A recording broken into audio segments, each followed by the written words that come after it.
നമസ്കാരം.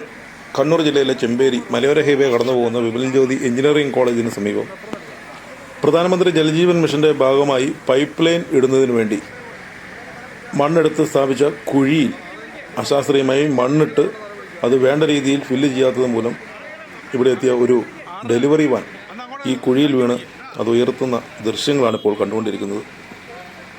അതിരാവിലെ തന്നെ വീട്ടിൽ നിന്ന് പ്രാർത്ഥിച്ച് ഇറങ്ങിയൊരു മനുഷ്യൻ, അദ്ദേഹത്തിൻ്റെ വാനാണ് ഇപ്പോൾ ഈ കുഴിയിൽ താഴ്ന്നിരിക്കുന്നത്. ജലജീവൻ മിഷൻ്റെ JCB തന്നെ ഇപ്പോൾ ഇത് ഉയർത്തുന്നതിന് വേണ്ടി ഇവിടെ എത്തിയിട്ടുണ്ട്. ഈ JCB ഉപയോഗിച്ചിപ്പം ഉയർത്തുന്നതിനുള്ള ശ്രമത്തിലാണ്. പഞ്ചായത്ത് മെമ്പർ അടക്കമുള്ള ആൾക്കാർ സംഭവ സ്ഥലത്തെത്തിയിട്ടുണ്ട്. നാട്ടുകാർ തടിച്ചുകൂടിയിരിക്കുന്നു. ഈ വാഹനത്തിൻ്റെ ഒരു ഭാഗത്തെ ടയർ പൂർണ്ണമായും കുഴിയിലേക്ക് വീണ് താഴ്ന്നുകൊണ്ടിരിക്കുകയാണിപ്പോൾ. വാഹനത്തിൻ്റെ ഒരു സൈഡ് ഇപ്പോൾ റോഡിൻ്റെ ടാറിങ്ങിൽ ജാമായി നിൽക്കുന്നത് മൂലമാണ് വാഹനം മറിയാതെ നിൽക്കുന്നത്. ഇപ്പോൾ ഒരു JCB മാത്രമാണ് ഇപ്പോൾ ഇത് ഉയർത്തുവാൻ വേണ്ടി വന്നിരിക്കുന്നത്. ഒരു JCB ഉപയോഗിച്ച് മാത്രം ഇത് ഉയർത്തുക എന്നത് സ്വല്പം ദുഷ്കരമായ ഒരു പ്രവൃത്തിയാണ്. ഈ വാഹനം കടകളിലെല്ലാം പലഹാരവും മിച്ചറും മണ്ടിപ്പരും അങ്ങനെയുള്ള സാധനങ്ങളെല്ലാം വിൽപ്പന നടത്തി ജീവിക്കുന്നൊരു സാധു മനുഷ്യൻ്റെ ഒരു വാഹനമാണ്. ഈ വാഹനമാണിപ്പോൾ രാവിലെ ഇവിടെ അപകടത്തിൽപ്പെട്ടിരിക്കുന്നത്. ഇങ്ങനെ നിരവധി വാഹനങ്ങളാണ് മലയോര ഹൈവേയിൽ റോഡിൻ്റെ സമീപത്തെടുത്തിരിക്കുന്നത്. റോഡിൻ്റെ വശങ്ങളിൽ ജലജീവൻ മിഷൻ്റെ ഭാഗമായി പൈപ്പ് ലൈൻ ഇടുന്നതിന് വേണ്ടി എടുത്തിരിക്കുന്ന കുഴിയിൽ വീണ് ദിവസവും അപകടത്തിൽപ്പെടുന്നത്. മാത്രമല്ല, ഇപ്പോൾ വൈകുന്നേരങ്ങളിൽ മഴയുള്ളതിനാൽ ടൂ വീലറുകൾ, ഇരുചക്ര വാഹനങ്ങൾ പല സ്ഥലത്തും തെന്നി വീഴാറുണ്ട്. ഈ റോഡിൽ ഒഴുകി വരുന്ന മണ്ണുകളും മറ്റും നീക്കം ചെയ്യാതെയാണ് ജലജീവൻ മിഷൻ്റെ ജോലിക്കാർ ഇവിടെ നിന്നും പൈപ്പിട്ട് മണ്ണിട്ട് മൂടിയതിന് ശേഷം കടന്നു കളയുന്നത്.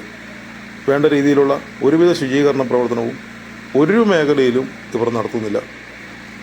വാഹനം ഉയർത്തിക്കൊണ്ടിരിക്കുകയാണ്. വളരെ ബുദ്ധിമുട്ടാണ് ഇപ്പോൾ ഒരു JCB മാത്രം ഉപയോഗിച്ച് ഉയർത്തുക എന്നത്. കാരണം ഒരു ഭാഗം പൂർണ്ണമായും കുഴിയിലോട്ട് താഴ്ന്നിരിക്കുകയാണ്. ഉയർത്തുമ്പോഴേക്കും ഇതിൻ്റെ മുൻവശത്തെ ചക്രങ്ങൾ മണ്ണിലോട്ട് താഴ്ന്നു പോകുന്നു. അതുകൊണ്ട് 2 JCB എങ്കിലും ഇല്ലാതെ ഇത് ഉയർത്തുക എന്നത് സ്വല്പം അസാധ്യമാണ്. ഇതിൻ്റെ കോൺട്രാക്ടറാണ് ഈ സ്വാമി. ഇദ്ദേഹമാണിപ്പോൾ ഇവിടെ JCB എത്തിച്ച് ഈ വാഹനം ഉയർത്തുവാൻ വേണ്ടി നേതൃത്വം നൽകുന്നത്. നാട്ടുകാരെല്ലാം ശക്തമായി തന്നെ ഈ അവസ്ഥയിൽ ഈ വണ്ടിക്കാരനോടൊപ്പം തന്നെയുണ്ട്. ഈ വാഹനത്തിന് സംഭവിച്ചിരിക്കുന്ന കേടുപാടുകൾ നഷ്ടം വാങ്ങി നൽകണമെന്ന് നാട്ടുകാർ ഇപ്പോൾ പറയുന്നുണ്ട്. കാര്യമായ കേടുപാടുകൾ വാഹനത്തിൻ്റെ ബോഡിക്കും അതുപോലെ തന്നെ ലീഫ് സെറ്റിനും ചക്രങ്ങൾക്കും എല്ലാം സംഭവിച്ചിട്ടുണ്ടാകാൻ സാധ്യതയുണ്ട്. ഇപ്പോൾ ഇത് 2 JCB ഉപയോഗിച്ചാണ്. ഒരു JCB ഉപയോഗിച്ച് ഉയർത്തുവാൻ സാധ്യമല്ലാത്തതിനാൽ മറ്റൊരു JCB കൂടി ഇവിടെ ഇപ്പോൾ എത്തിച്ചിട്ടുണ്ട്.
വ്യക്തമായി പറഞ്ഞിട്ടുണ്ട്. ഇതാണ് ഞങ്ങളുടെ പഞ്ചായത്ത് പ്രസിഡന്റ്.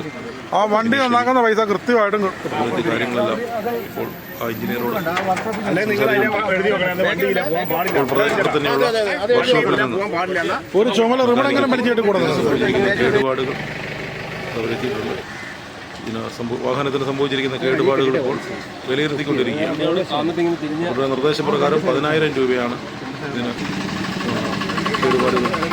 ചുരുങ്ങിയ ചെലവിൽ അത്യാവശ്യം വണ്ടി ഓടിക്കുന്നതിന് വേണ്ടി റെഡിയാക്കുന്നതിന് വേണ്ടി ഇവർ പറഞ്ഞ തുക 10,000 രൂപ ഇപ്പോൾ നൽകിയെങ്കിൽ മാത്രമേ വാഹനം ഇവരുടെ മിഷനറികൾ വിട്ടു നൽകുമെന്നാണ് നാട്ടുകാർ പറയുന്നത്.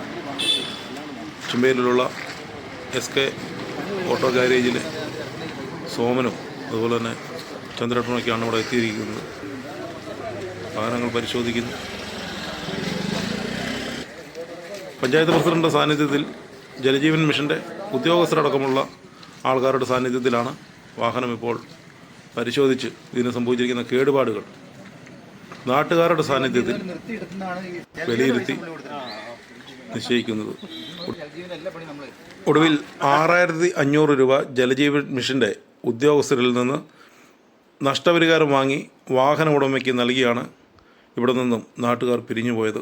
എന്തായാലും ഒരു സാധു മനുഷ്യൻ്റെ ഉപജീവന മാർഗമായ ഒരു വാഹനം ഇങ്ങനെ അപകടത്തിൽപ്പെട്ടപ്പോൾ സധൈര്യം കൂടെ നിന്ന എല്ലാ നല്ലവരായ ചെമ്പേരിക്കാർക്കും ഒരുപാട് അഭിനന്ദനങ്ങൾ അറിയിക്കുന്നു.